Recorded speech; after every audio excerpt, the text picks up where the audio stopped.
പുത്തഞ്ചിറ പഞ്ചായത്തിലെ പ്രധാന ഗതാഗത പാതയായ മാള കോണത്തുകുന്ന് റോഡിൽ മഴക്കാലപൂർവ്വ ശുചീകരണം കാര്യക്ഷമമായി നടപ്പാക്കിയില്ലെന്ന പരാതിയുമായി നാട്ടുകാർ രംഗത്ത്. റോഡരികിലെ തൂപ്പുകളും മൂടിക്കിടക്കുന്ന കാനകളും ഗതാഗതത്തിനും മഴവെള്ള ഒഴുക്കിനും തടസ്സമാകുന്നു എന്നാണ് ആരോപണം.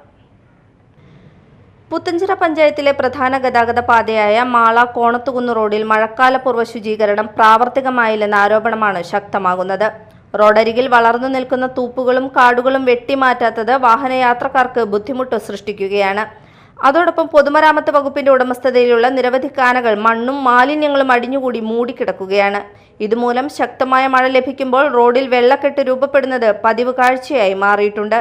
ഈയിടെ നവീകരിച്ച റോഡിന്റെ ദീർഘായുസ്സിനും വെള്ളക്കെട്ട് ഭീഷണിയാകുമെന്ന് നാട്ടുകാർ ചൂണ്ടിക്കാട്ടുന്നു.